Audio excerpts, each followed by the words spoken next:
Hello everybody, my name is Kikrulin, but you may also know me as Dino from PC2, and welcome to what I hope will be an eventful race here in Ero. Today's track on the calendar is of course Portimao. The track debuted in 2020 has made pretty mediocre races in its 2-year lifespan, with both the races won by Lewis Hamilton in the Mercedes. This is also the track where Hamilton scored his 92nd Grand Prix win, breaking Michael Schumacher's previous record for the most Formula 1 Grand Prix wins. So that's unbelievable to hear. Now, of course, he has more than 100, and I don't really see that number stopping, but we still don't know with the new regs. So we will have to wait and see next week where everyone stands. The track is 4.653 kilometers or 2.891 miles long, and it's made out of 15 corners, 3 slow speed, 5 medium speed, and 7 fast speed corners. Sector 1 is mainly made out of fast speed corners, the only exception being turns 3 and 4, where our drivers will need to be careful to not spin the car. Sector 2 starts in the middle of the second straight and has a lot of medium speed corners, and containing the most difficult part of the track, turn 8, aka Samsung, a uphill going into a instant downhill, so expect our drivers to spin a lot there, but not everyone probably, but we did have some instances in previous divisions with spins there. Finally, we have Sector 3 starting after turn 11, aka Portimao, and has the fastest corner on the track, turn 15, aka Galp, which our drivers need a good exit if they want to challenge for position on start-finish straight, just before turn 1. We will go into a more in-depth analysis after we go on board with one of our drivers. The track also has a lot of elevation changes, so I think Lando really enjoys this track a lot, because it really does feel like a roller coaster, and that's probably why we have him as a main driver here in the starting soon screen. We have 5 compound of tires, of course, with two wet weather and 3 dry weather compounds, with them being C3, C2, and C1 being used in Portimao. So a one-stop strategy is easily possible around this track if our drivers prefer that, of course. But we will have to wait and see if they maybe want to do a 2-stop, or maybe Frane's gonna come, which is also pretty common here. So it's not gonna be surprising if we do see it. Before we go ahead with the race and everything else, let's look at the standings for a little bit. Why don't we? Let's first check the drivers' standings. So currently Jake Dempsey is of course leading the championship with 5 wins to his name, the only exception of course being France, where he took 4th place, but I don't think he had a setup there, so he didn't really have the advantage over everyone else. He is leading by 51 points behind him to Caracola. It's actually not that big of a gap, which I am actually very surprised by. So in these next 10 or 11 races, maybe Tuca or Bilbas can maybe make a move and snatch a lot of points and maybe challenge for the championship, which probably won't happen, but you never know. That's why we love Formula 1. Then we have Jonathan Foss in P4 and Marek separated only by 1 point in P4 and P5. Then we have Nathan Powers in the Alpine, Mikkelsen P7 in the Ferrari, Tony Rich, the reserve, taking 2nd place of course in Spain, so let's see if his pace can continue in today's race as well. Lucas Dirksen in the Haas, Matthias Jorgel in the McLaren, and everyone else is our reserve with Strutsy, Jelenek, Terezev, Patrick Dougal, Gola, Sigrbike, Pavlakovic, with Marvin Murr taking P16 and Matthias Jelenek P13.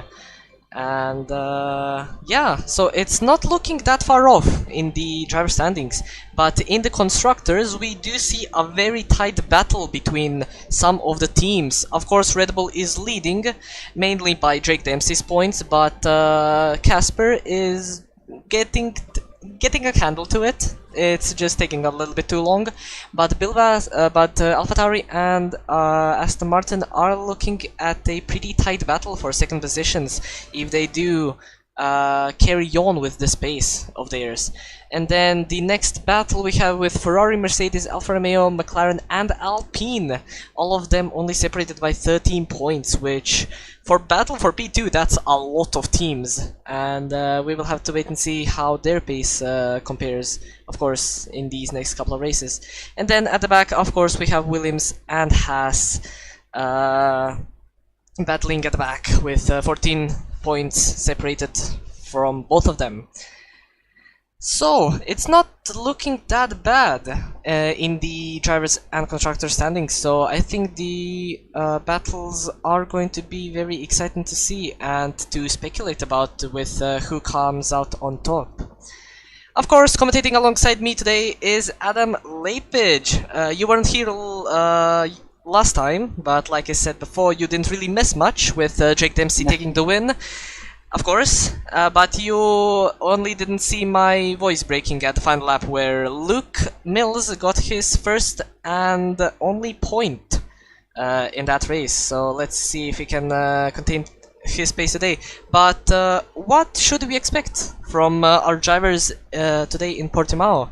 And what strategies do you reckon we will see using in the race? Okay, so if people don't die horribly, it's 100% a one-stop. It's pretty easy, really, to make the tyres last long enough. Even though the game's like, it's definitely a two-stop, but this is why Jeff doesn't drive. But there is definitely opportunity for a significant quantity of safety cars. As we'll see when we go through the onboard of qualifying. There are a lot of corners where the traction's a little tricky and it can effectively just spit you off into a wall. Predominantly Samsung, but there's 2 or 3 little places where it's very sketch.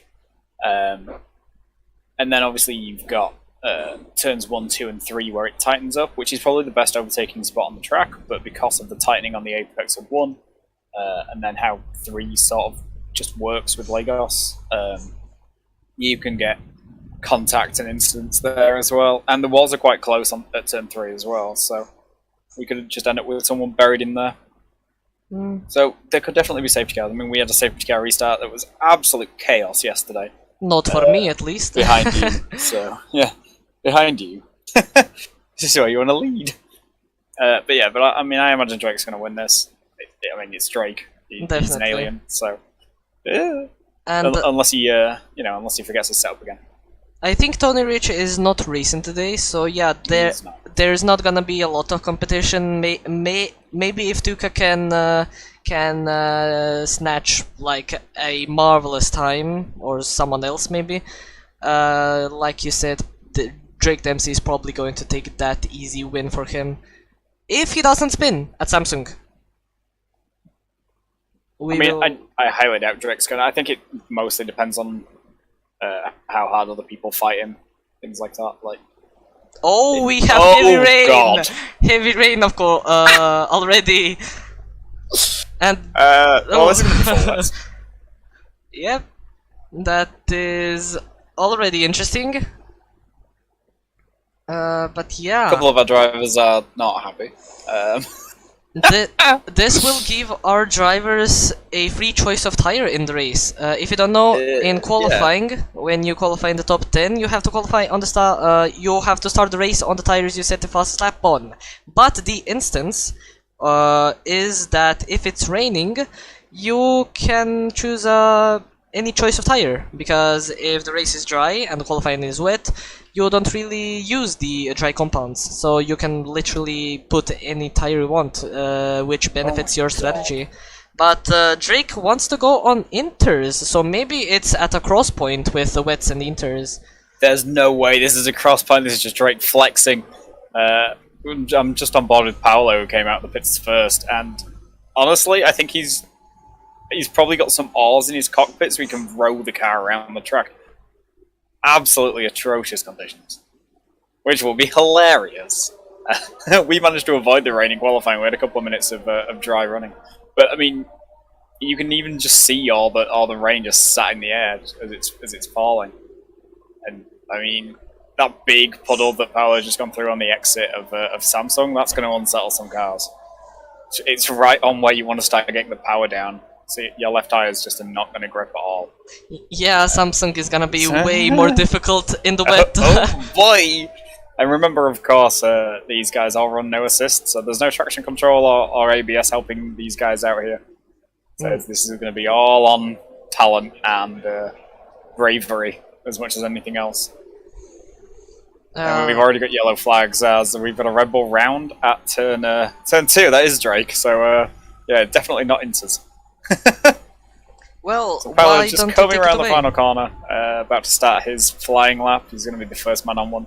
There's a McLaren and a Mercedes coming out of the pits, but he'll manage to clear both of those before he gets down this little hill here into Primera turn 1. Down into 4th gear in the rain. You take it sort of 5th or 6th, then he's and around he at turn 2. spins. And he's going to slide sideways, possibly. No, not quite. Almost slid sideways over the at turn 3.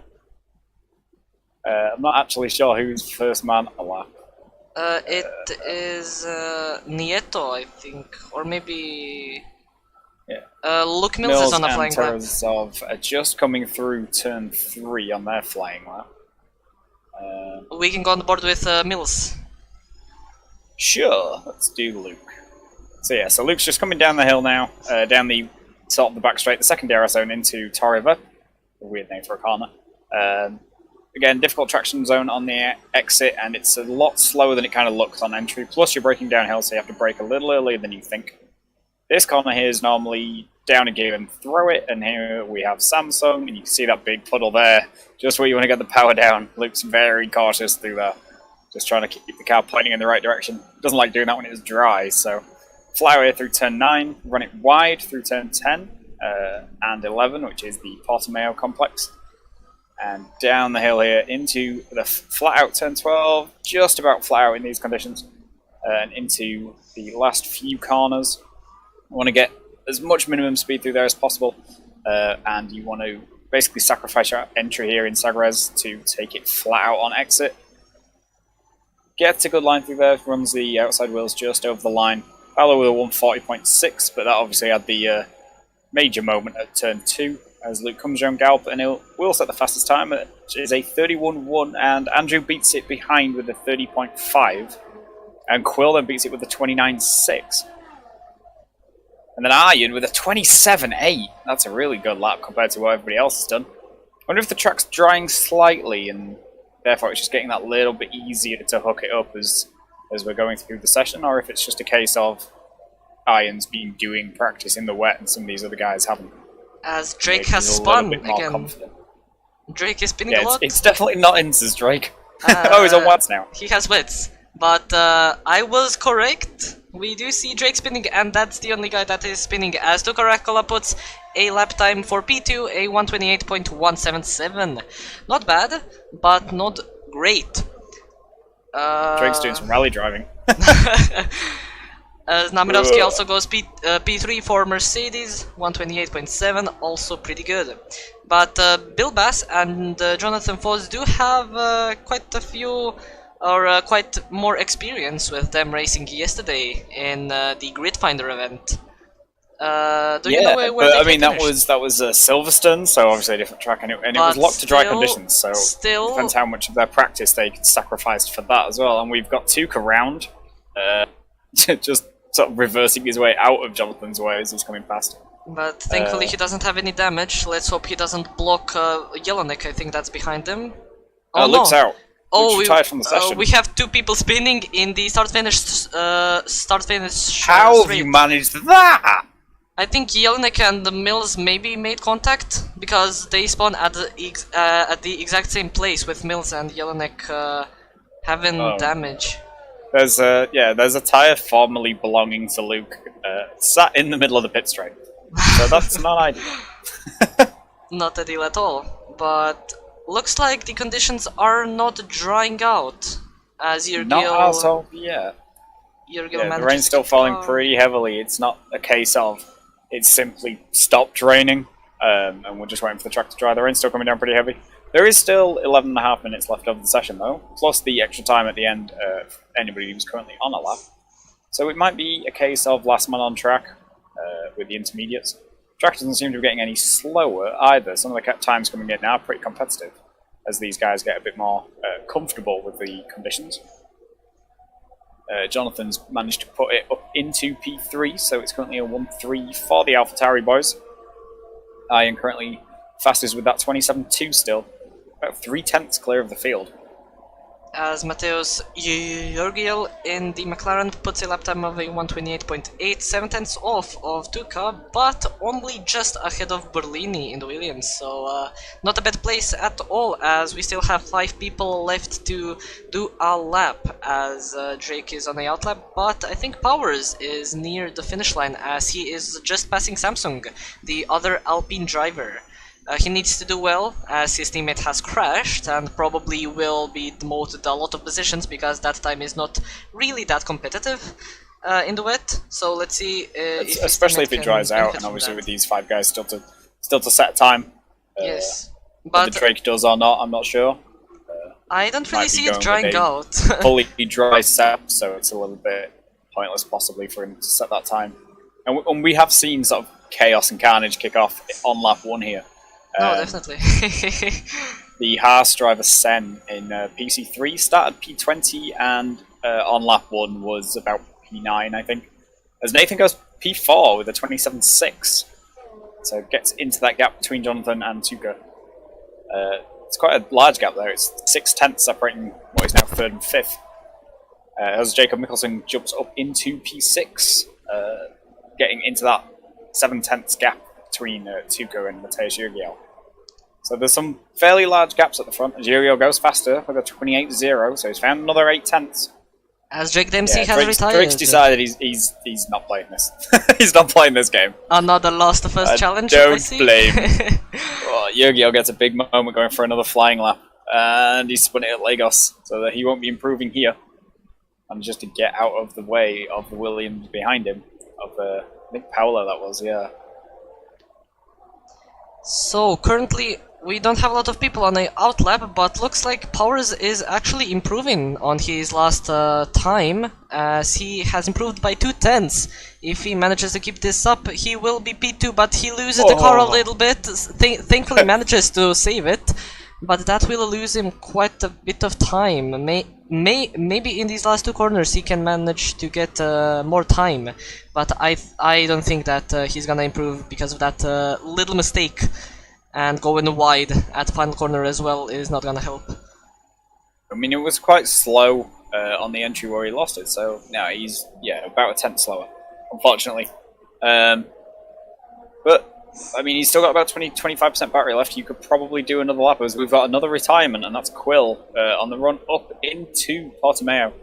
He has lost control of his car and put it in a wall, so that's another driver we've lost from this session. 2 DNFs and 1, I'm not playing this, from Drake. As Berlini is currently starting his flying lap in the Williams, he is P8 with his teammate following him right behind in P9. Not too bad from the Williams boys, but maybe they can improve as I say that he spins. Yeah, it goes right over the apex and the sausage curve and the inside of Lagos. We did see that yesterday in PC2, which resulted in the death of an AlphaTauri. So I think if I would have pitted, I would have died because of that, and Elliot would have been alive. But Bilbas is currently improving on his lap time, putting a purple sector 1, but loses the back end and thankfully manages to save the car. I'm really cursing everyone here. Like, I mean, to get fast times in the wet though, you do have to be right on that edge of like speed or death. And that is so why some of these guys probably just pushing that limit maybe slightly too hard, but possibly worth it in the pursuit of even faster lap times. And that's why it's said that in the rain. The weather report, obviously we don't get to see the weather report unfortunately, but if the weather report says it's not going to dry up by the end of qualifying, if it's going to be similar conditions the whole way, we're not going to go to intermediates, these times are going to matter. The track doesn't really rubber in when it's like this, because anything you put down immediately gets washed away, so the track doesn't really get any faster if conditions are consistent. And the rain still looks to be coming down just as heavy, and with only 6 minutes left now, I don't think that's going to be long enough for us to ever get to intermediate conditions, so These are all going to be competitive times that these guys are putting in. It's going to determine their qualifying position. It's not a case of, let's do a few laps on wets and then I'll go to winters and the whole thing becomes irrelevant. Can anyone in chat who is probably racing and has DNF'd, can they say if it's going to be dry in the race? Because we do not have the opportunity to see that, which is stupid. But if anyone's in chat, last season PC1 Portimao had 0 dry weather running, so maybe we're going to get it again. Maybe. And these guys are going to not see a dry Portimao. Maybe. But they are probably best equipped to handle conditions like that. I judge to think what would happen in one of the lower tiers if we had races in these sorts of conditions. Oh, I don't think that would be. Like finish on the lead lap and you probably get a podium, something like that. Mills has said that it's going to be a dry to wet race. So. Oh boy. That's gonna be carnage. That's not gonna be good. We are going to see a lot of people crashing, but maybe if we are lucky, maybe we only have a few DNFs. As Mikkelsen in the Ferrari is currently on his fast lap, currently improving by 1/10, nearly 2/10 in sector 1. Going out to turn 6 right now, gets a pretty good exit off of that corner, nearly loses the car, but it was all fine.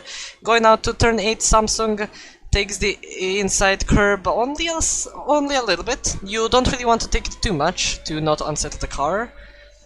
Now going into Portimao, let's see how he takes this corner, going wide to have the good inside line, nearly touches the sausage curb.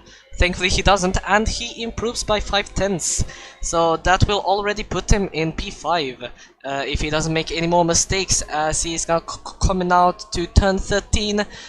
Of course, taking the apex very nicely. He doesn't have the luxury to make mistakes if he wants to improve, as he is on the start-finish straight right now. Let's see what this time will be. It is a 127.7, puts him in P5, just in front of Tuka Rahkola, 30 thousandths of a second behind him. So pretty good position for the Ferrari driver. And his teammate is also on a flying lap, so let's see what he can do. All the big guns really starting to show up now, with Ian, Nathan, Marek, Jonathan, Jacob and Tuka as our top 6 currently. So it's all those guys fighting for that second place in the championship, all turning up at the front, so conditions don't really affect their overall pace all that much. And they're not the guys DNFing and crashing out and the likes, so it's going to be a total shake-up of the grid. And this only shows that PC1 could be exciting if Drake wasn't in it, because he's gonna win every single race. When he remembers a setup. When he remembers a setup, yes. Which looks like he didn't do, and that's why he did some rallying previously. We have 3 minutes remaining, of course, not a lot of people out on track, and I think that gives me the best opportunity to say a few things, of course, if you don't mind, Adam. Oh boy, yeah, sure. So, if you are watching today's stream and you are enjoying the content so far and our commentary, please do leave a like and subscribe to our channel. It really helps us out to make better content for you guys and to continue it. We would also like to thank our partners, Boldomania, Race Inside, Grid Finder, JR Designs and Discord. We really appreciate it, and we look forward to this partnership for a long time. You can also follow us on Facebook, Twitter and Instagram, and you can also check our website. There is some interesting stuff there with standings from previous seasons if you want to check them out, and a lot more stuff. There is also a link to our Discord where you can join if you want to race with us. Of course, PC signups are open. Like I said, I would inform you if they were open or closed. They are open. We are currently looking for reserves. So if you want, you can race with us. We have 3 PC divisions, of course, racing today, yesterday, and on Friday. PC1 and PC2 are at 4 PM UK time, and PC3 is, I think, at 6 PM UK time, but I don't really know that. 7, I want to say. 7? Okay. So yeah, we are looking for reserves. You can join by the Discord link if you want to. And that's all I need to say. So, looking around the grid, riding on board with Kamil Shishevsky, who's actually on his flying lap right now. He's half a second up, but I'm gonna guess he's lost a lot of time in this final sector on his current fastest lap, because it's a 1:30, which is about 3 seconds off the pace. And I don't think he's that slow. He's just coming around Sagres now, gets a decent exit, and he's going to be looking to see what he can do as he runs through, what did you say the final corner's called? Galp? Galp, yes. What a name. The 29.4, so he gains a second, puts in P12. Now, with wet quality, of course, everyone's going to have that free choice of tyres, so Martin Hart, currently in 11th place, isn't in tactical pole position, because everyone's in tactical pole position. And he's round at turn 2, cuts over the curb on the way to Lagos, almost comes back on track. Nearly kills Shizevsky. On lap 1. As Bilbas is one of the only guys on intermediates currently starting his fastest lap. Oh, is he trying it? Yes, he actually is. So let's see if he can manage it. We do have 1 minute remaining in the session, or less than 1 minute. So not a lot of time to do a lap, but let's see if Bilbas can improve. As Powers is also on a flying lap, and Namirovsky just ahead of him. I think that. Yeah, Jelenek's also out on intermediates, so these two guys running a nose to stern. So it's a case of if you can keep the as Bilbas has invalidated his lap. If it's a case of if you can keep the car going the right way, you are going to be significantly faster. Jelenek's 10 seconds up in the first sector. His current fastest lap is a 1:45 though. As Powers nearly kills himself. In the final corner. Has he not done that already anyway, having Luke as his teammate? But he will stay P2. Maybe Namirovsky can take that place. No, he has invalidated. So Bilbas is probably going to stay P1. If Tuka does not improve, he currently is 5/10 faster. Let's see if he can maybe This is all go 6 going tenths to be faster. on Jelenek's intermediate lap. He's almost 13 seconds up here, so he's found another 2.5 Tuka has died. in the middle sector alone. I'm sorry to interrupt you, but Tuka has died. Oh, He will not improve. So Bilbas is probably going to stay P1. this As is all going to be on Jurgil- Jelenek here. He gets very squirrely out of Sagres, but the track does seem just about dry enough for the intermediates. So we'll have to see how much speed he's managed to carry. It's not going to be the fastest, but it is going to put him to 13th, so he does jump up a few places. A lot of people spinning at the final corner with Powers, Tuka, and Jurgil spinning at the exact same place. Yeah, so we didn't quite get to intermediate conditions. If qualifying was maybe 22 or 3 minutes, I think we would have had everybody out on intermediates at the end of the session. Apart from, obviously, all the guys that are DNF'd. So we didn't quite get there. Mateusz Jelenek with the 29.4, so a couple of seconds down on what Arjen and Nathan managed to do. Who are going to take our front row. We are going to have a quick re-lobby before the race, which isn't going to particularly advantage anybody because the tyres are going to be a free choice anyway. Wait, and why are nobody's we... going to be expected to start on quali 1 tyres. We've had a few issues, a couple of drivers DCing and unable to rejoin the session. okay. So we're going to have a quick re-lobby and then... Yeah, but just before that we are going to say who starts where. So, Bilbas has taken pole position with a pretty impressive lap time of a 1:27.2, so he will start in first place. Finishing the first row of the grid is Nathan Powers in the Alpine, and then Namirovsky is P3, and Jonathan Foss, the other AlphaTauri, starts in P4, finishing the second row of the grid. Then we have Mikkelsen, Tuka, Elwell, Jurgil, Nieto, and Berlini, the final top 10 driver in the Williams. Next we have Horak, Adro, Jelenek, Shizevsky, George Parr, Quil Pavlakovic, Luke Mills, Drake Dempsey, Kasper Niemczyk, and Lucas Dirksen rounds out the grid in the house. So we've got the Red Bulls currently 18th and 19th. So championship is not looking that great for championship over. So yeah, we are going to do a quick re-lobby. So let us do that. But we do have a lot of people a lot of fast people in the top 10, so I don't really know who might win. The AlphaTauris are looking pretty good to take the win, as Bilbas is starting pole position. But of course, with previous races, we know that starting from pole doesn't really guarantee you a win. But we will, of course, have to wait and see.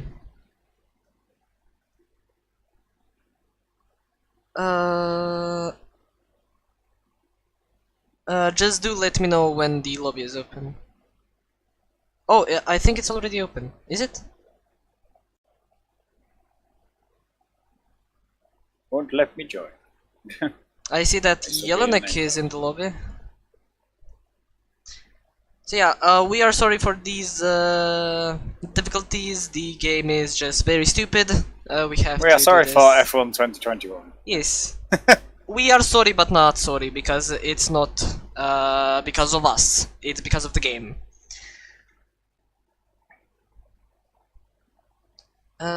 So yeah. What strategies are we expecting in the race? I think a one-stop is definitely possible, like you've said before. But a two-stop might also be beneficial. I think with the timing of the rain, probably starting on mediums is going to be best. Towards the end of the race, yeah. I think a lot of people, pretty much everyone's going to start on the medium tyres and just try and stretch them out until it gets to intermediate conditions. But that could make it quite dicey once it starts raining before it gets wet enough for intermediate tyres. Because you're going to have, well, no grip. And no grip because it's raining. So it's going to be one of those, I think. Thankfully, we don't have fully wet conditions with wets having to be used. It's only intermediates, but a lot of our drivers are probably gonna use the dry setup in the race. So in the rain, there's probably going to be a few spins like we already saw in qualifying. So I think we just need to be prepared for that. Adam, because this is going to be literally carnage. If I've learned anything from today's qualifying session, is that when the rain comes in the race, I do not want to see that. I thought you were going to say, if I learned anything from PC2, I think we can expect death. But, you know. I mean, PC2 and PC1 are pretty different. PC1 is, I think, more dangerous. We saw 20 plus incidents being reported in. I'm not gonna say what race. I'm not gonna say what race. We do not talk about that. So yeah, I think PC1 is more dangerous, but PC2 there is quite a few drivers who need to learn how to drive side by side. I'm not gonna say who, but it's not as bad. It's still pretty okay. A lot of these drivers in PC1, PC2 and PC3 are clean, know how to drive. It's just, I think, the tracks that are very difficult to to race against. Even if you have a track like Portimao where there's a lot of excess room, if you do make a mistake, you can you can drive off track. The only problem with Portimao is that the penalties are unforgivable. I think that's how you say it. So awkward. Dangerous. A lot of the time you murderous. will get 3 warnings when you exceed track limits. So yeah, if you run wide at it happened to me yesterday. If you run wide at Sagres, sometimes it just goes, "Here's 3 warnings for the price of 1." It's like they're having a sale.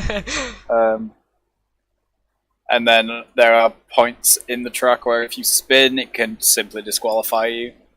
So we have actually relaxed the rules on reset to track for this event and this event only. So this will not be a thing next week in Baku. If you spin out in Sector 2, as long as it's not dangerous, you are allowed to reset to the track, just to prevent you getting randomly disqualified by the game being stupid. Well, ordinarily the reset to track rules are only allowed if you are in danger of being disqualified. Some of the curbs at some of the tracks you can get stuck on top of. Monza in Australia, predominantly. We did see that last season across the tiers in the Ero. Drivers getting stuck on large sausage curbs, beaching their car, and getting disqualified for being immobile on track. So ordinarily, that's the only time you're allowed to reset. But this race and this race only, you are allowed to do it if you spin out in Sector 2. Like I say, as long as it's not dangerous, as long as you're not coming in someone's face, which is obviously bad for, well, bad for them and can cause additional incidents. You can reset just to prevent yourself from getting that disqualification. Lobby is open, you can join. Or are you already I'm already in. I cannot see you. Where are you? Down at the bottom because I'm a spectator. Ah, there you go. Okay. You said that we cannot use reset to track in Baku. I mean, where are you gonna use reset to track in Baku when you're probably gonna die if you make a mistake? Just go straight on at turn 3, kill a bitch on your way through, and then reset back to the apex. It's fine. Oh, that's actually a good idea. I'm gonna qualify a second and do that to you on lap 1. That's my strat. But don't do that, please. Please don't do that. but do it on Owen, so I have a chance in the championship, please. I'm only joking. I need somebody else to kill him because I need points. I need points, of course, as well. Anyways, please do not do that, please. We want as clean of. We want as clean races as we possibly can get them. I'm waiting for Friday when it happens in PT3. How many so we've got 8 tiers total. How many safety cars are we getting in across 8 tiers? Because it's going to be above, I'm going to say above 25.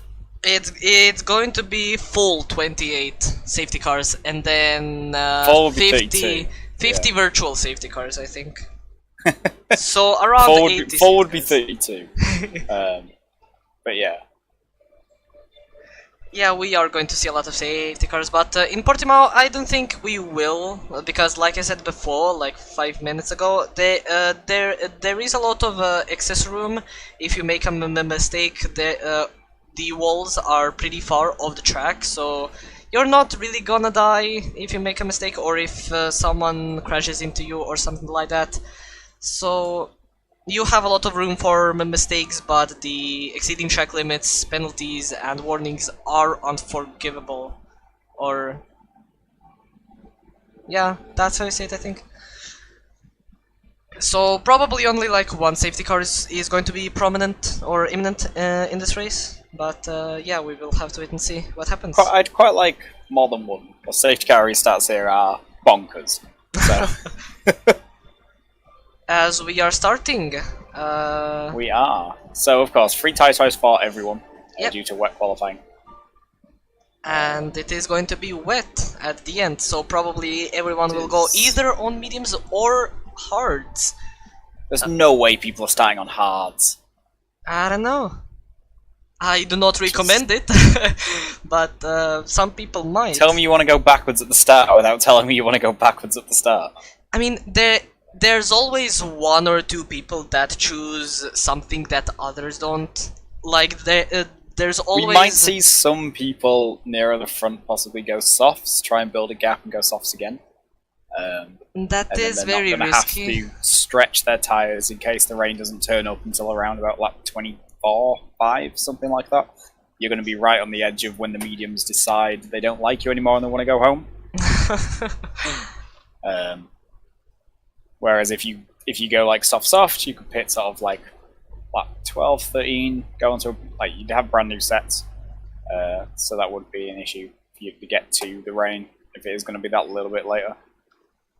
Anybody who starts on the medium series is going to want the rain to appear around about lap 20-ish, which is then going to let them stretch out that extra couple of laps until it gets wet enough for intermediates, and then Jeff's going to be yelling at them to come in, DRS is going to get turned off, all that sort of stuff. And we might see pretty much everybody in on the same lap, with a couple of guys going for an undercut and a couple stretching it out, not wanting to double stack and things. As we have Nieto leaving the lobby, he cannot reconnect. He cannot connect, so let's hope that he can rejoin in the middle of the race. He should be able to, take control of his car just after the formation lap. You don't want to try and take it on the formation lap because that's when it can just freeze you out on the grid and then disqualify you for not moving. Yeah. Which is on the grid. So you want to wait until the race starts proper, and then probably try and time it so you take control on the run down into Torrevi. Otherwise, that's not good. I actually had an instance where at the exact same track here, I also disconnected from the race, and then I rejoined under the formation lap. My car got onto the grid slot, and then I was driving with the spectator menu, and then because my gear up button on the wheel is changing cameras, every time I changed gear to an upper gear, it changed cameras, so I couldn't see where I was driving, and I nearly crashed like 5 times. So, as we said with free tire choice, 17 of our drivers have opted for those mediums. We have David Nieto and Mateusz Jelinek going for the soft side, though David Nieto, obviously, with the connection issues, he wasn't able to change what the game decided. And we all know Jeff's a moron, so... And we have had Kamil Krzyzewski going with those hard tyres like he thought he might. But that's going to leave him very vulnerable to George and his teammate Quill and Luke behind. Of course, we expect Drake to make up places anyway, irrespective of what tyres he starts on. So it's going to be the guys behind on mediums, not specifically named Drake Dempsey, that Kamil's going to have to really look out for. Because mediums don't really drop off very fast, so I don't really see the benefit of the hards too much. Unless he's expecting the rain to be very late, beyond the range of the mediums, in which case he gains a pit stop. I think the weather is at approximate, so we don't really have the exact, the drivers don't really have the exact calculations of when the rain is going to come, so it's also going to be a surprise for them as it is going to be for us. So we don't really know when it's gonna come. So obviously when you set weather, ordinarily we just run on dynamic and just leave it to do what it wants. But when we have a relobby after qualifying, we do set the weather to match as close as possible the weather that the game predicted would happen for the race. So it is set, it's controlled. But you only get 3 time slots. So they might be in sort of 11 lap windows here, somewhere around Portimao. So for the first 11 laps it should be dry and sunny as it is right now, and then 11 laps where it's cloudy, and then 11 laps where it rains. So you might be talking lap 22 when the raindrops start to fall, maybe slightly earlier. A little bit of crossover between cloudy and wet conditions. As the guys are just making their ways onto the grid now, just waiting for Lucas at the back, just to fill into his grid slot in the Haas. And then we'll be ready to go for 33 laps around the roller coaster of Portimao, hoping for a bit of a roller coaster of a race. As we are waiting for something, and there we go, we are starting the Portuguese Grand Prix. We have 4 and 5 red lights. It's a long hold up as always. We have 2 drive-through penalties as we are underway for the Portuguese Grand Prix. We have a lot of people off track with a McLaren, but looks like Bilbas gets a pretty good run.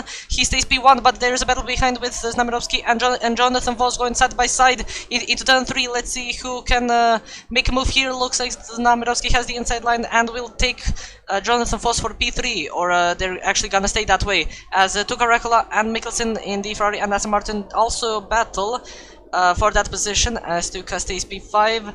Elbel also gets a pretty good run on Jurgil. Maybe he can make a move around here as they go side by side just before turn 7 and turn 8.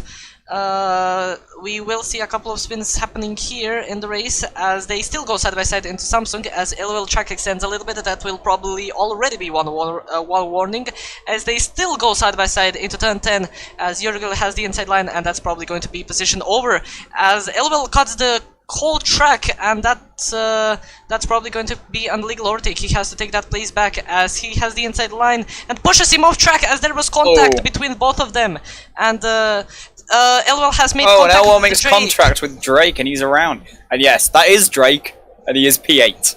Already. What even is that? That's ridiculous.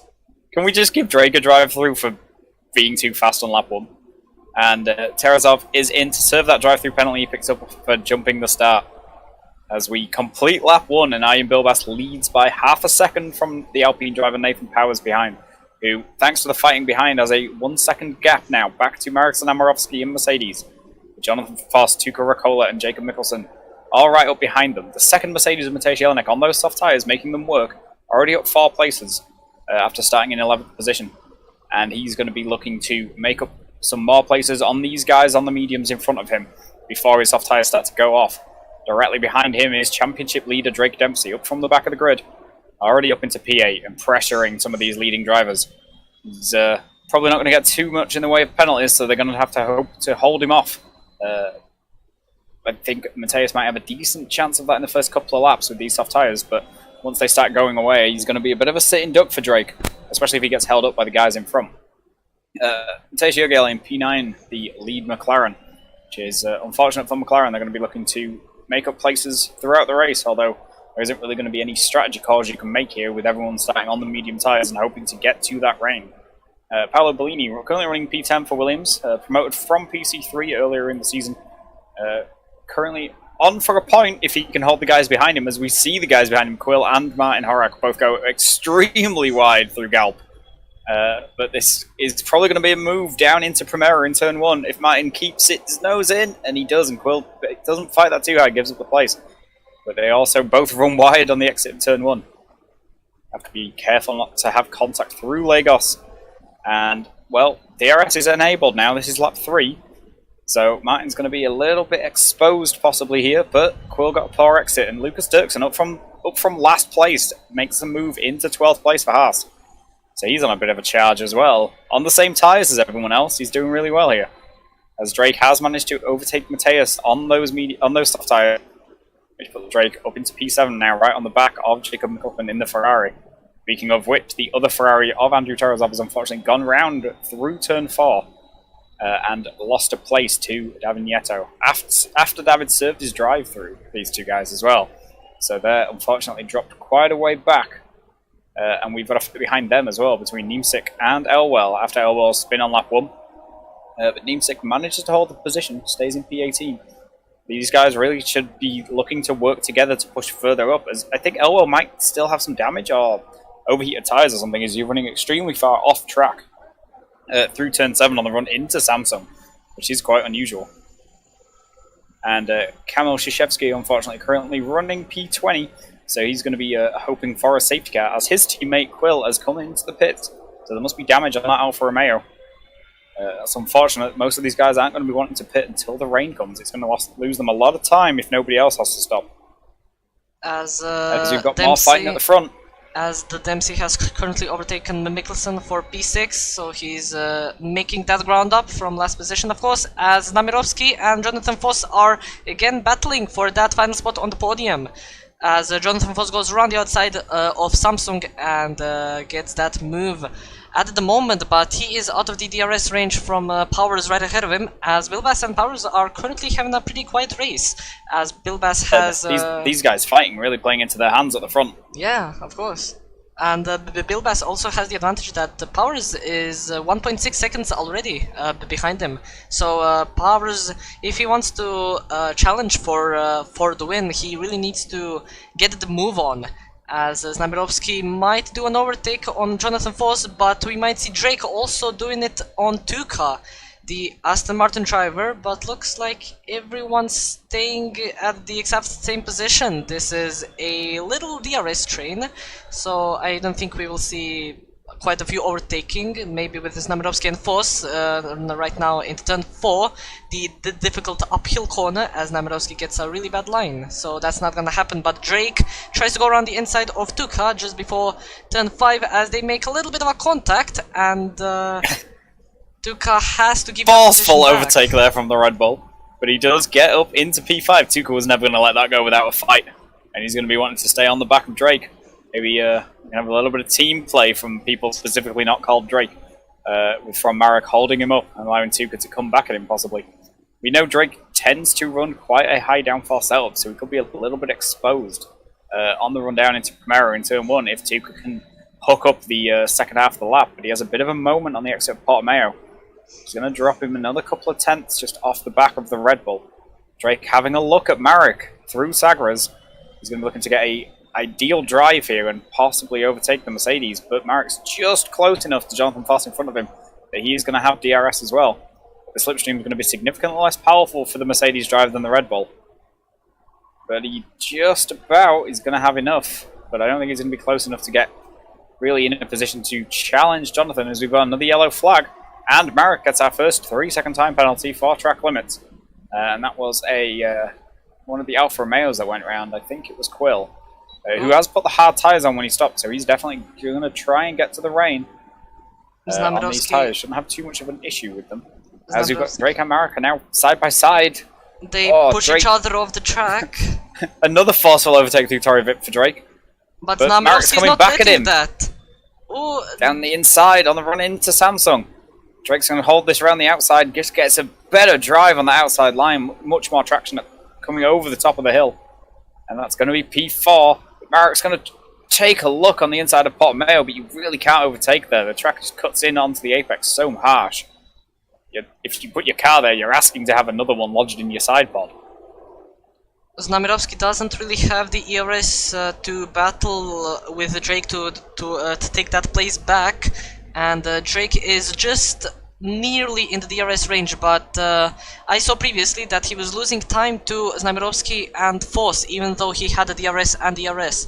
So he is really running a very high downforce setup, so he's really losing a lot in the straight line. Yeah. Even with the DRS against Jonathan in front of him, he only gained about 1/10.5 down the pit straight.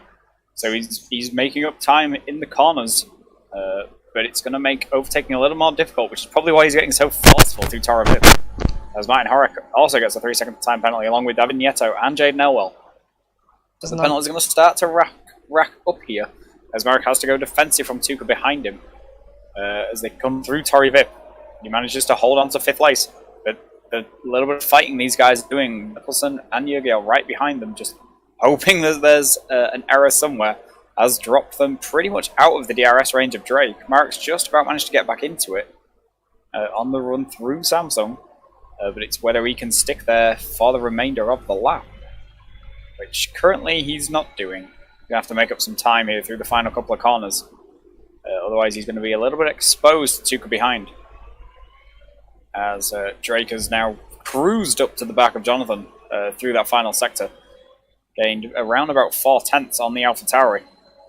And he's going to be a lot closer this lap, but I still don't think he's going to have sufficient straight line speed to make the move into Primera. He's going to be looking more at Torrey Vip again, probably. He's not even Jonathan using managed any to ERS. stay a couple of tenths in front still. He's going to have to hope he gets a really good exit here through Lagos and can hold Drake off to give Nathan, and particularly his teammate Ian, a bit more time to build that gap at the front. As Drake is using all of his yellow flag in DRS. sector 3 again, and that's a McLaren that I think has gone around. As Jonathan Drake goes is defensive, doing... forces Drake the long way around, but he's going to try a switchback. So it's going to be all on the exit here, a drag race down to Samsung. Deploys a little bit of battery in order to get that better drive and stay ahead. He's going to keep Drake behind him for, well, the rest of this lap. You really can't make an overtake in the second half of the lap here without doing something a little bit stupid, which we've seen Drake a few times now, and he doesn't ever seem to do stupid moves like that, likely to get him, well, murdered, for lack of a better term. And they're now coming up, unfortunately, to lap Kamil Krzyzewski in the Alfa Romeo. So Kamil's not had a great start to the race. He's had a few moments, a few problems, and he's already gone a lap down to the leading 2. I think, yeah, Jonathan's close enough, so he's going to get DRS from the lapped car as well, which is going to allow him to defend from Drake here a lot easier. Drake has deployed quite a lot of battery, though, to try and get past Jonathan. He's dropped all the way down to like 40%. He was on about 70 when he got on the back of him. As Mikkelsen and Znamierovski go side by side into T1, and the other Mercedes makes contact with his teammate. And Mateusz Jelenek unfortunately has spun because of that contact. That's not really good for Mercedes to see teammates battling. I think the Rosberg-Hamilton era is returning in PC1 here. That's not really good to see, but Mikkelsen is the one that has profited from that collision, as he is now P6 and challenging for P5 with Duca just in front of him. They are at the exact same ERS, so almost a level playing field, but Mikkelsen is in the DRS range. Duca might get the DRS from the lap car just ahead of him, which might give him a little bit more breathing room, because he will have more to defend with, as yes, he probably will. So let's see if he can make that move stick, as Drake as well in front of them, trying to make a move on Foss. Foss now doesn't have the DRS from Shizevsky, and this is probably going to be a very easy move. He's also in harvest mode with his battery.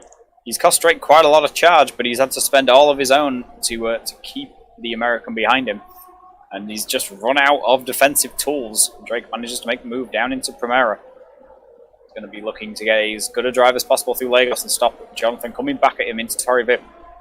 Jonathan is going to be in that DRS, but he's not going to be close enough to make the move into turn 5. Drake's going to now set off after the Alpine of Nathan and the second AlphaTauri of Iron in front. We're already on lap 10. This has been very fast.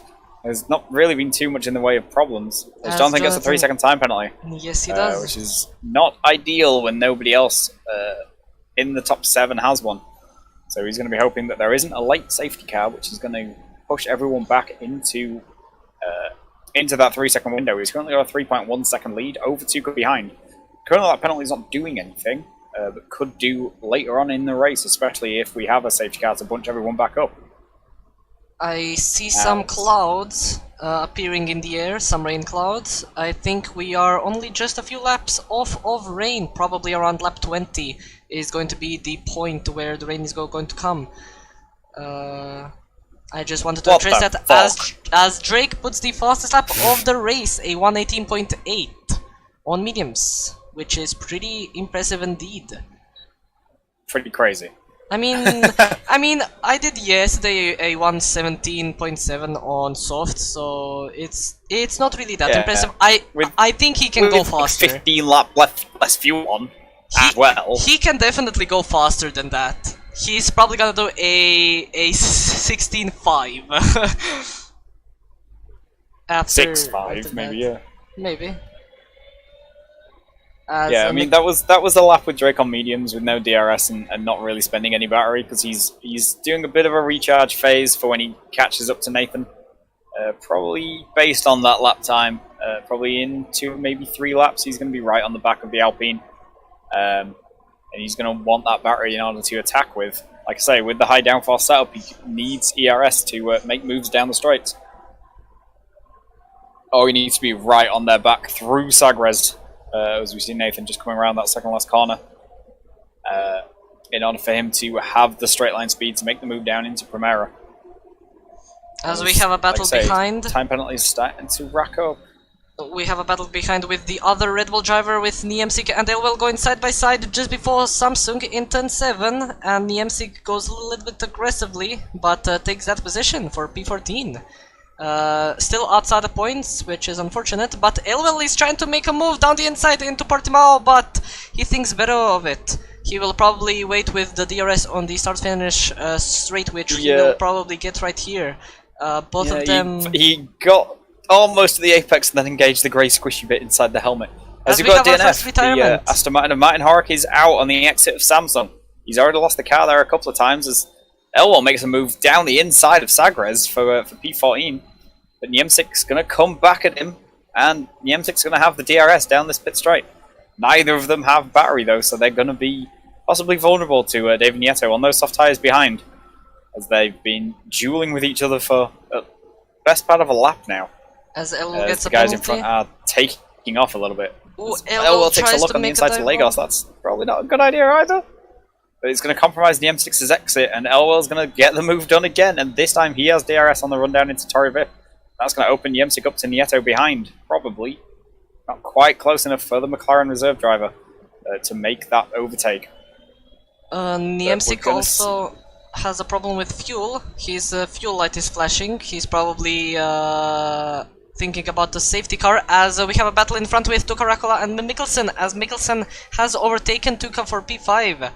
So Tuka couldn't really do anything about it, but he will have the DRS for this next straight, so maybe if he wants he can overtake him, but he gets a really bad exit off of turn 4. So not quite going to be close enough. 4 tenths back with a suboptimal exit out of Lagos is going to make it basically impossible to make that move down into Torrey Vip. But the whole time these two have been fighting, they've been losing time to Jonathan in front. Jonathan's dropped 3 seconds back from Drake, but he's still managed to pull a bit of a gap out to these guys. And Mateusz Jurgiel just happily sitting behind them. Also on those medium tyres and also not having a penalty. So these are going to be fighting for position probably for the next 20 laps unless somebody has an issue. As Mikkelsen now gets that 3-second penalty as well. Runs wide on the exit of Portimao. And that's going to really harm his race, especially if we have that late safety car, unless he can build a gap to these guys behind him. But Tuka's probably going to be his Tukabot thing and get no warnings and just happily sit in DRS and hope Jacob can drag him up to some of the guys in front, as we've got Drake making a move down the inside for P2 into Primera. And he's managed to jump Nathan. And Nathan fighting hard to stop Drake overtaking him has closed right up to the back of Iron. So Drake making the move is going to put him in the DRS range of the AlphaTauri in the lead. As we've got a couple of guys pitting. Mateusz Jelenek getting off those soft tyres. And namesake Mateusz Jurgiel is pitting as well and putting on another set of new mediums. So 2 of our Mateuses going on medium tyres. So they're definitely going to get to the rain. I think Iron might have a problem because Drake's just taken the lead. well, It's very slow out of Torrey Vip, and Drake's managed to get the lead on the run into Samsung.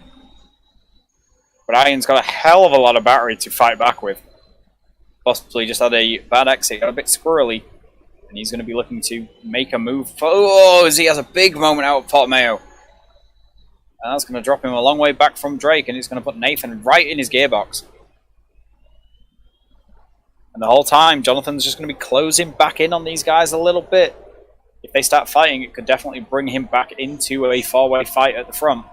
Especially if Ian and Nathan can stick within Drake's DRS for a while. Drake with that high downforce setup isn't going to be pulling away down the straight, especially when these guys have got DRS. We see Ian closing in massively. He's not even deploying battery. And he's going to challenge Drake into the turn 1. Makes the move through Primera. Manages to keep it on track.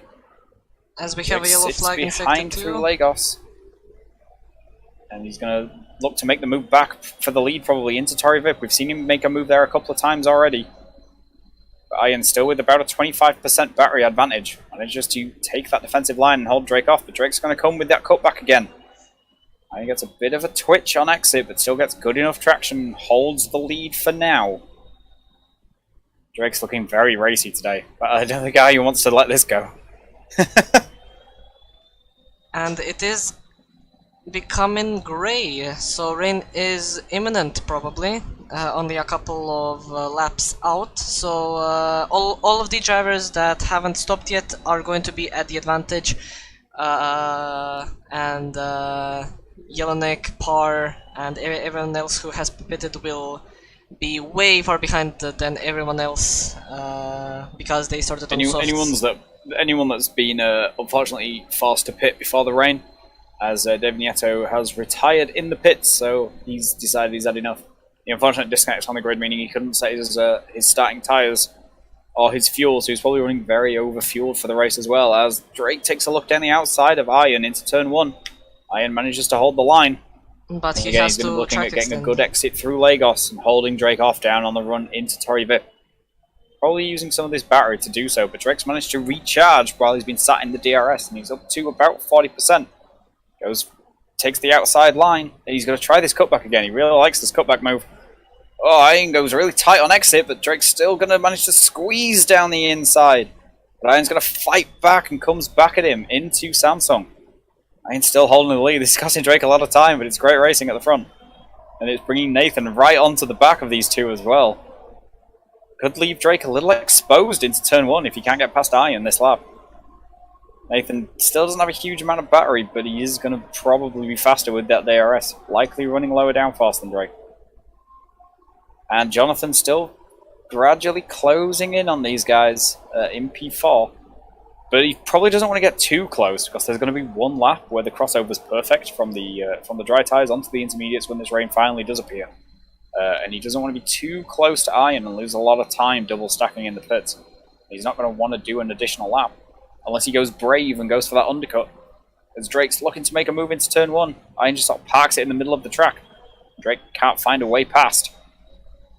But it's costing Iron quite a lot of battery. He was on about 80% when Drake got on the back of him. He's now down around 30. Drake's managed to recharge his all the way up to 45. So now it's Drake with the battery advantage. As we run down to Tori Vip once again, and Drake fakes the outside line and dives to the inside. Iron's going to try and fight this on exit. Runs a little off track. He's got decent traction here, and he's going to fight Drake all the way through into Samsung. Inside line into turn 7. Drake thinks better of diving down the inside, but Nathan's now all over the back of the Red Bull, essentially pushing him along. So Drake still searches for a way past Iron. Great bit of racing here at the front. Of course. And still, Jacob and Tuka are running basically together in 5th and 6th place. Neither of them have too much in the way of battery to affect an overtake or pull a gap on the other. As Kasper Yemsik in the second Red Bull has decided to retire from the race. Lost just too much time on the first few laps. And it wasn't really worth the trouble. As he was probably about to get lapped, I think. As we've got Iron and Drake coming down the pit straight now. Iron goes defensive. Drake, with that DRS, is going to just be in front on the way into Primera. Just makes the move. As Tuka pits and gets a 5-second penalty for his trouble. So Tuka's in. That's strange. Because he's gone hards. That's very strange. There was no way he was going intermediates. As we've got a retirement again on the exit of Samsung. Jane Elwell has unfortunately binned the car and is out. Iron makes the move back into Tori Vip and retakes the lead. And Drake doesn't get a good enough exit to fight it into Samsung. And the AlphaTauri driver is going to hold the lead. The yellow flag's clear just as the leaders appear, so if one of them got a poor exit, they could have made the move out of Samsung. And after pitting, Tuka Ricola rejoins in 10th position directly behind the McLaren number Matej Jurgiel.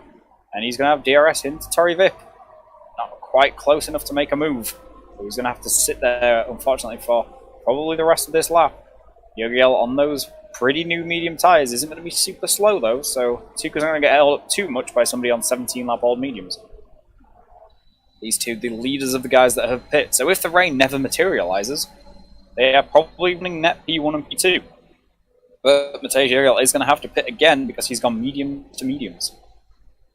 As Drake has made the move again into Primera and taken the lead. So we'll have to see if Iron can fight back into Tori Vip once more. But Iron now below 10% on his battery. He's deployed basically all of it for this fight. Drake's having to deploy a little as well, and he's down around 30% now. He's going to be a little exposed again with the DRS from Iron. Oh, as very close to braking and sends it. Oh, that was forceful. But Drake holds the lead. Nathan's got the best seat in the house just watching this unfold in front of him. Iron gets a drift of oversteer through turn 7. So I wonder if he maybe picks up some slight damage to his front wing. Going there. Still no raindrops falling, as we are now on lap 19 of 33, so we're far beyond the halfway point of the race. And still the rain hasn't appeared as of yet. These three, though, even with their fighting, they're maintaining that 2.8 second advantage over Jonathan behind them in P4. So these three are essentially in a league of their own at the moment, managing to maintain that gap to the driver behind despite going too wide at some points you probably shouldn't go too wide at. I mean, I think they are just in the DRS train that they are helping each other out, not battling too much, only at the places where you know that you can overtake into T1 and T4, T5. So not really losing that much time in the corners. So Jonathan Foss is just not really having the pace in today's race, as he also has a penalty. So even if he does close the gap to Powers, Bilbas and Drake, he will have the disadvantage because of that penalty, so he will drop behind. And I'm still surprised how these drivers have not crashed into each other with Arion and Drake, with that much battling happening, as Drake is actually struggling to get that gap off of Bilbas. They are on the exact same tires, and like you said, no rain is still Here, as Aryan loses the back end of the car into turn 12, thankfully manages to catch it. But that will allow Jake to have a little bit more breathing room, as I don't think Aryan will have an opportunity down this main straight, as yeah, Powers is just keeping in the DRS range, not losing anything with these battle in front of them. But yeah. Yeah, he's not really managed to save much in the way of ERS, but he is still sticking with these guys, so there is every possibility that they finally trip over each other after a lot of fighting. And we've actually had some team radio from Mercedes. It says rain is due in about 5 minutes, according to Mercedes, Jeff. But as we all know, all of the Jeffs are pretty inaccurate, so That it could just be somebody stood on the exit of Samsung here with a big bucket just to throw at the wall, or it could never rain. That is actually way later than we anticipated. Well, like I say, when you're setting the weather, you only have 3 slots that you can put the weather in, and it was the 3rd slot that the rain was placed. So that should be darting around about now. As these 3 have... Now they've stopped fighting, they've managed to pull another second and a half out to Jonathan behind them. So I think we are looking at the podium if nothing crazy happens. But still, yeah, Drake not able to break DRS. Iron doesn't really have any battery in order to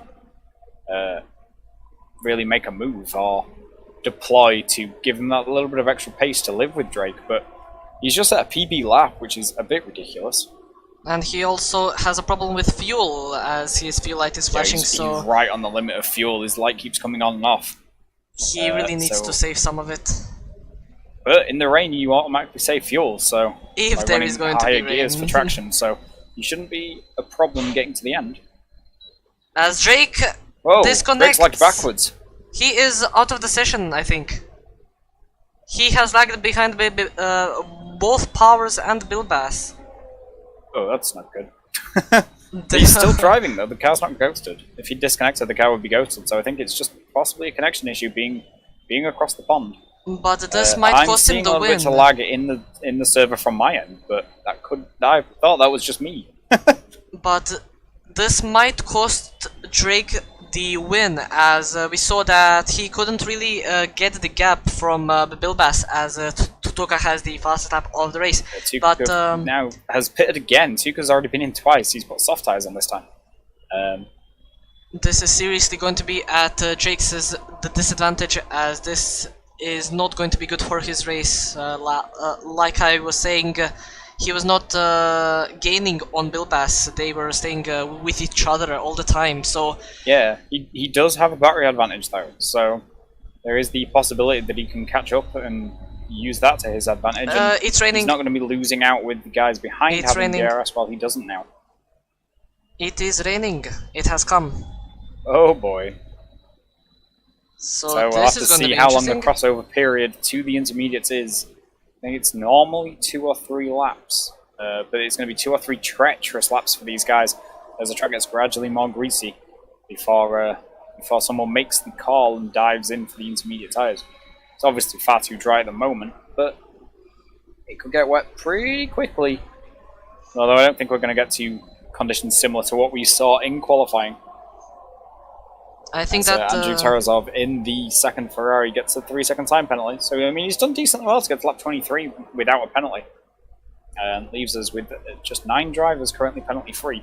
This front 3, and then the group of 6 from Lucas Dirksen, who's made his way up to P9 from last on the grid. They're just keeping it clean, driving his own race on 22 lap old mediums now, down to his teammate George Parr, currently in 14th place for Haas, who's on some pretty new soft tyres, so him and Tuka should do better than everyone else as the track starts to get greasy. The soft tyres just keep temperature so much better, allow you to maintain grip easier. The rain seems very, very light in Sector 1, and much more of an issue possibly in Sector 2, which is the place you don't want it to rain, because that's the tricky bit. Oh, Nathan gets a very bad line through Lagos, and that's going to give Drake P2.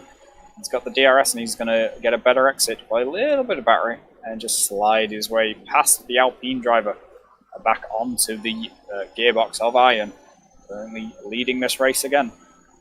23 laps gone, just 10 left to go. as the rain starting to fall. So this is going to spice everything up, as Lucas unfortunately does get that 3-second time penalty now for the Haas, leaving us just 8 drivers yet to get a penalty. As rain a lot heavier here though, coming around Portimao compared to what it's like at turn 1 in Primera. So this is where we're likely to see spins and snaps, if we're going to see them anywhere from these drivers. The DRS is still enabled, so it's still not raining as heavily, but the top 3 drivers are losing their cars quite a lot, to say. But Bilbas is going into the pit lane, and Drake as well. And Nathan's in. That was a very late call from Drake. That was a bit dangerous, if I say so myself. Copying Iron, I think. He was just going with the AlphaTauri driver. Didn't want to get caught out with pitting on the wrong lap. Or it could have been a late call from Christian Jeff, as Drake probably has. But all 3 of these guys on intermediates, and the guys behind are all in as well. Foss, Mikkelsen, Znamenovski, and Bellini all in for intermediate tyres. Bellini's had a quiet race and made his way up into 7th place. Overtaking Marek in the pits, but that doesn't really count. That's because Williams is down the far end and Mercedes at the start, as Jürgiel stays out on those 10-lap-old medium tyres. So it's possible these guys have dived in for the intermediates a lap or 2 early, just because their mediums were starting to die. Dirkson's also in. So everybody that hasn't pit, with the exception of Luke Mills, is in. As George Pass spun it, and he's DNF'd on the exit of Samsung. And the yellow Drake flag in sector 2, but I don't think we're getting a safety car. Bilbas and Drake going side by side into turn 7. Let's see if Bilbas can maybe try and overtake Drake again, as they leave each other room just enough, but I think Drake gets a way better exit and stays P1. He will actually have the advantage with a high downforce setup, so in the corners he's gonna gain a lot of time, but Bilbas might have the advantage on the straight line, which DRS is still enabled, I think. I didn't see the... Nathan has a big moment behind them. But look at the time they're losing to Jürgiel. These are not quite intermediate conditions yet. Jürgiel has just closed up 4 tenths in a corner. And DRS there's is the disabled. DRS disabled, so now I think we'll see Jürgiel in for those intermediate tyres. As Drake has a moment through the final turn. Another one. 2 or 3 moments. Yeah. So Iron's going to have a run at him here, but no DRS to help. This is going to be pure horsepower. Let's see if we can Drake's make this move pushing stick. him to the inside of the track. Iron's brave enough to test it down the inside of Primera anyway, but Drake comes back with a cutback. Manages to hold P1 despite being behind on entry to the corner, so he's done a bit of a mugging there, I think, Drake. Iron's going to be looking to get a better exit. Use some of this battery he's got, but Drake has saved his battery up as well. As we've got lapped cars in front with Quill and Andrew fighting, with the leaders coming up behind them, so they want to get a move on to not fall a lap down here. Let's see what they at the front opened up a 2-second gap over Nathan. And then another 5 now back to Jonathan in P4, who's kind of on his own. 2.5 ahead of Jacob in P5, but I think Jacob's just closing in a little bit. Hoping to make a move on that second AlphaTauri driver for P4. Both these guys do have penalties, so this is going to be for position on track. Marek Znamenovski for Mercedes still running P6, but 9 seconds behind this second group of Jonathan and Jacob. But he has a 3-second lead over the Williams driver, Paolo Bellini. Again, having a quiet race, but he's up into P7. So it's definitely profiting for him, just staying away from everybody else and not getting embroiled in all their catastrophes. I think I need to learn a few things from him, because that always catches me out. Matej Jürgiel now comes out of pits in P8, 10.5 seconds to gain on Paolo, so I think it's unlikely he's going to close it up in the 6 laps we've got left, unless somebody has a problem. Luke Sturkson, P9 for Haas, who is on for points right now. There is a 26.5 second gap back to Tuka behind. Tuka made 2 pit stops under dry conditions before the rain came, so he's well out of position. But he does have the second Mercedes and Mateusz Jelinek for company, fighting over that final points paying position. Both these guys don't have penalties, so they're going to be hoping the guys in front get a lot and they can jump up a few places, especially if there's a safety car. Luke Wells currently running P12, so he's still on the lead lap and got a decent gap back to Drake and Iron at the front. As Adro and Pavlakovic make contact, Adro has damage as they are currently getting overtaken by our leaders with with the blue flags. But Pavlakovic has broke when Adjo was right behind him, and I think that's probably going to be a penalty after the race. Because there was no way to see get won't get reported to our steward, Rabbi Malco, as he'll make his decisions as he does every week. And Drake has already extended his lead by 1.5 seconds. So, we can see who's been putting the practice in on the intermediates, and it's Drake, seemingly. And that high downforce setup is also helping him a lot in the wet. But maybe if he gets a penalty, which is probably not gonna happen, maybe Powers and Bilbas can snatch P1 from him. As I thought that was Drake getting a penalty, but no, it was Jelinek with a 3-second type penalty. Same thing. American, Polish, same thing. When we are speaking of penalties, let's actually look at some of them. So, Jonathan Foss, Borlini, Jurgiel, Lucas Dirksen, Jelinek, and Pavlakovic are all having 3 seconds of penalties. Next we have Mikkelsen, Adjo, and Shizevsky with 6 seconds, and Namirovsky with a big one, 11 seconds.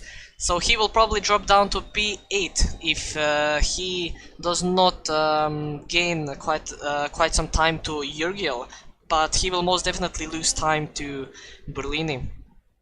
I mean, at the moment, he does have an 11.7 second lead over Mateusz Jurgiel in 8th place.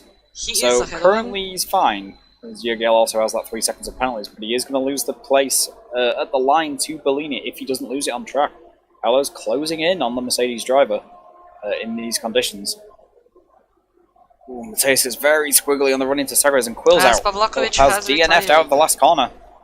Is that a safety car? It is! Oh boy. Oh boy. No. Oh dear. PC2 again. This is PC2 again. This is not safety car yesterday.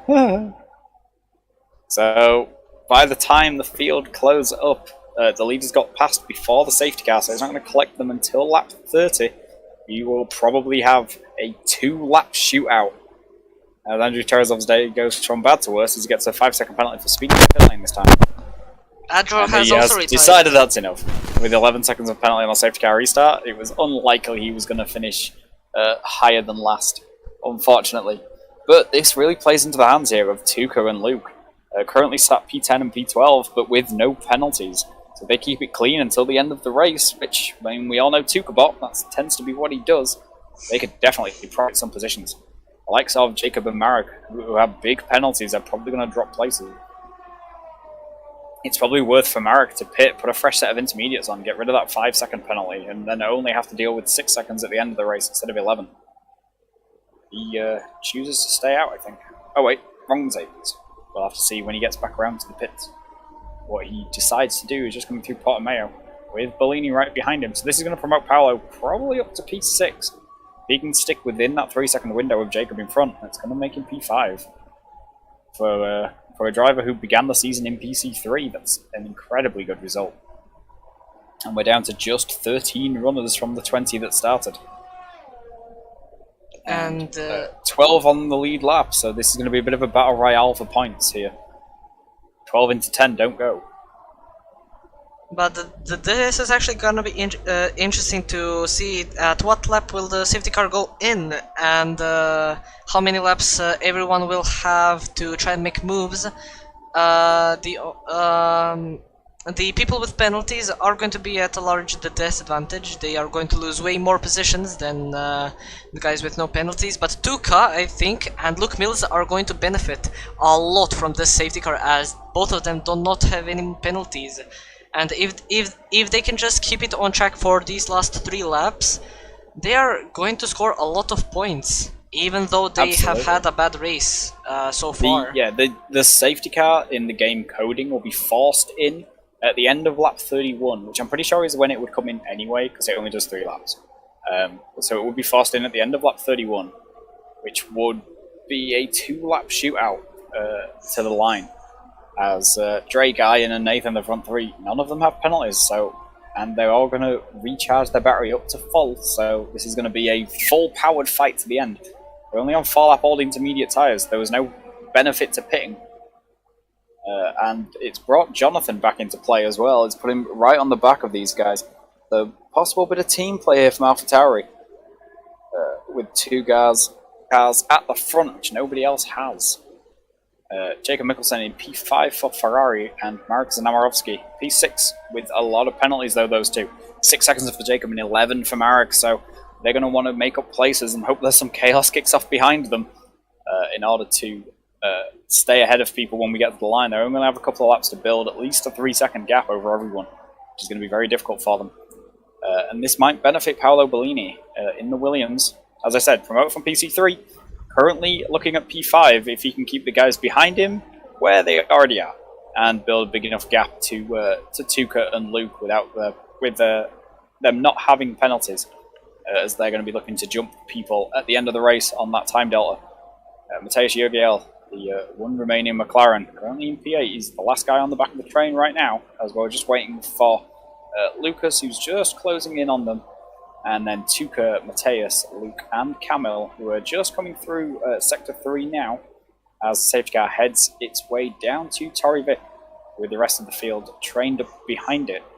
So I don't think they'll be close enough by the end of Sector 2 to restart this lap. But I'm pretty sure the game's going to force it, so for Luke to get on the back, he's going to need Drake to slow the field up quite a lot as the safety car's going in. The game's going to force it in this lap at the end of lap 31. It gives a 2-lap sprint to the end. No DRS in these conditions, and there wouldn't be anyway after a safety car restart. So this is going to be all on power and bravery, who can make up these places.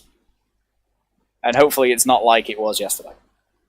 Well, let's hope not, but if it is going to come in this lap, Shizevsky and Luke Mills need to get a move on, because they are not really near the safety car, but we are going to find out now. It has to if it's come going in. in. It's in the code. It is going in.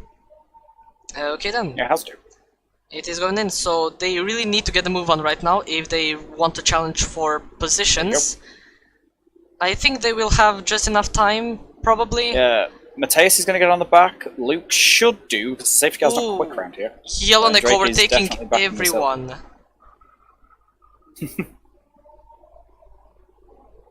But yeah, we are currently waiting for the safety car restart. Paolo?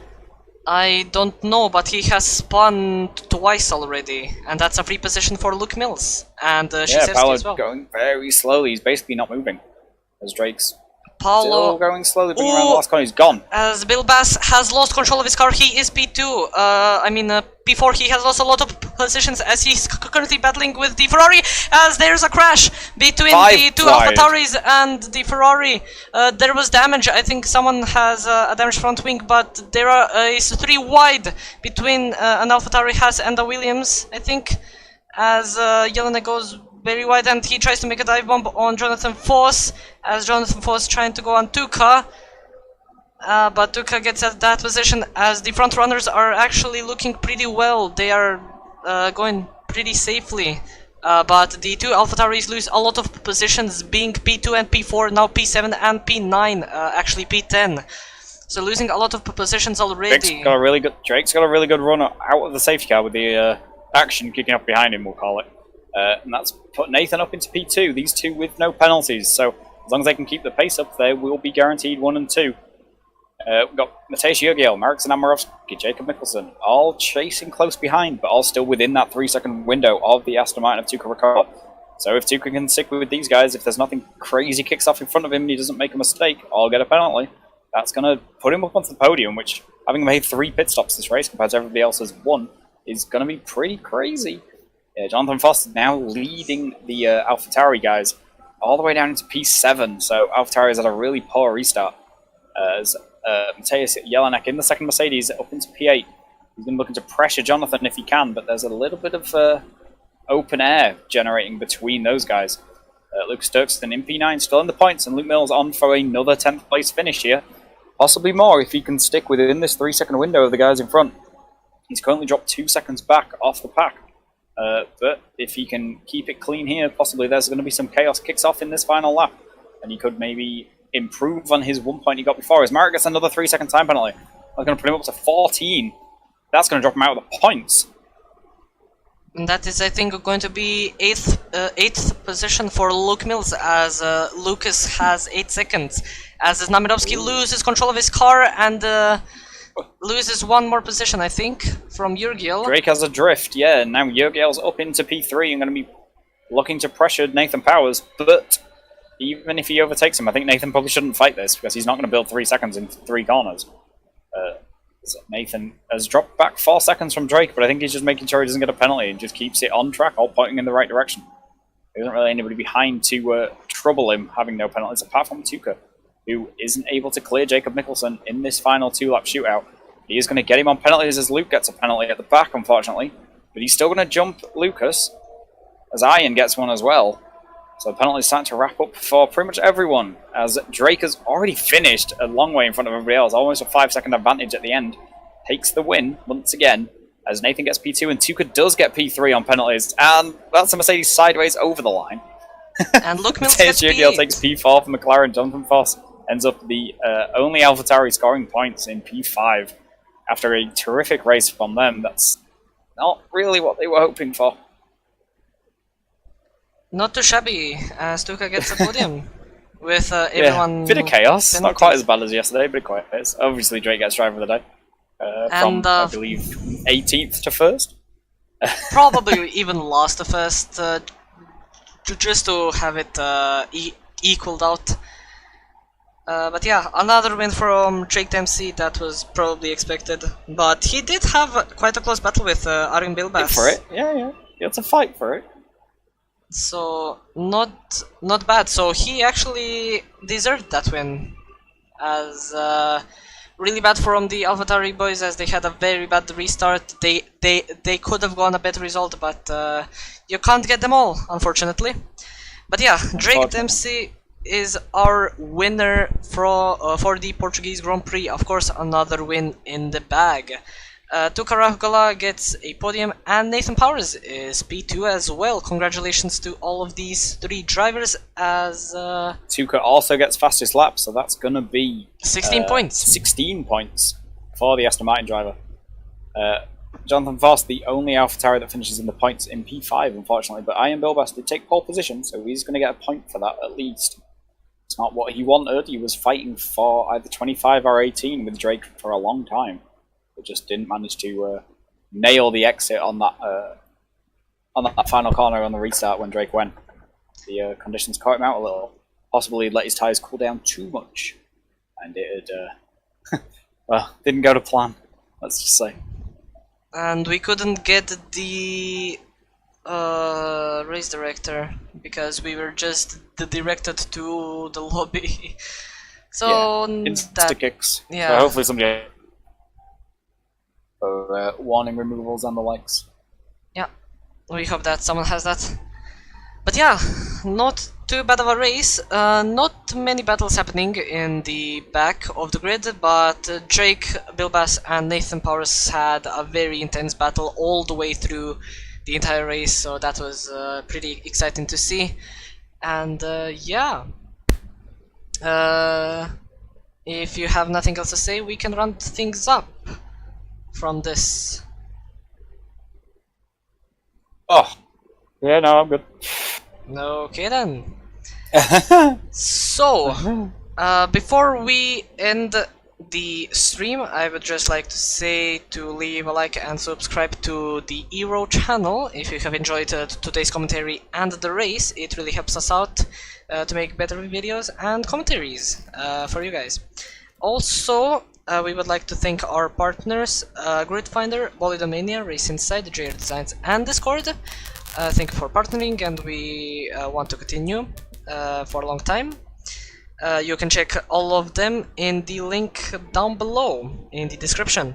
You can also follow us on Facebook, Twitter and Instagram, and check our website if you want to. There is a lot of interesting stuff there. You can also support us on Patreon, and you can also check our Discord, where you can also sign up to race in this league, because we are currently looking for reserves in PC tiers. We have 3 PC tiers, and they are racing on Friday at 8, I think you said? 8 UK time? 7 UK. 7 UK time, Saturday 4 UK time, and Sunday 4 UK time. So you can sign up for all of these if you want, or only one, whichever you prefer. It is assist based. You sign up and your assist and your pace Yes. determine your tier. It is assist based, so And yeah. what days you can race on. But the one thing I will say is with the real Formula 1 start next week, the races for PC2 and PC1 are going to be slightly delayed. Obviously, we want to avoid clashes with that. As league races, we are all interested in real Formula 1. So PC2 will only be delayed by about 10 minutes due to qualifying at Bahrain. But PC1, due to the race, will be delayed by an hour and 10 minutes. So it will be 5 UK time that we go live next week. Hopefully we don't have a debacle like we had at Spa last season, where we ended up having to cancel the PC1 race due to the rain and the lights. Although that is unlikely at Bahrain, we could have, you know, sandstorms or dogs on track or something. You know. And yes, that is well said. So yeah, we are going to be a little bit late. Not too much, like Adam said, probably around 10 minutes. So you can wait 10 minutes probably. You are patient. Late anyway, so it's not like it matters. I mean, we are not that late. What's starting on time? I haven't heard of starting on time. That is Some alien thing that probably happens in other leagues. That is forbidden. Starting on time. In fact, we did it once and it felt weird. And the race was fucked, so let's not do it again. And that's probably why we had a good race today. I mean, we did have a lot of retirements, but not. It wasn't that bad of a race. It was people dying on their okay. own, which you kind of expect at Portugal, but Yeah. it wasn't anybody, you know, murdering half the grid, which is good. Indeed. So yeah, And the reset to track rules seem to have done their job. Whether anybody used it, I'm not sure. Not that I saw on stream. I But didn't nobody see got it, disqualified for driving the wrong way because they spam. So I didn't see anything either, but probably worked as you said already. But yeah. nobody gets disqualified. It worked, even if it wasn't needed. And that is, I think, going to be it. We don't really have to say anything else, so we can just finish things up. So this has been the Portuguese Grand Prix. Once again, congratulations to Drake Dempsey for the win and Nathan Powers and Toka on the final spots on the podium. Next time, or next Sunday, we will be racing in Baku, which is going to be very interesting. Lots of walls, so we will see a lot of people hugging them and probably dying on that track, so that's gonna be awful to commentate on, but we hope for a very interesting race. So you can check that next Sunday, and we will of course be there, both of us, if you like it or not. And yeah, this has been Ero. I am Dino, and with me was commentating Adam Lapidge, and we will see you next Sunday for another Ero race. Take care and stay safe. Bring safety cars. Yes. We might need spares.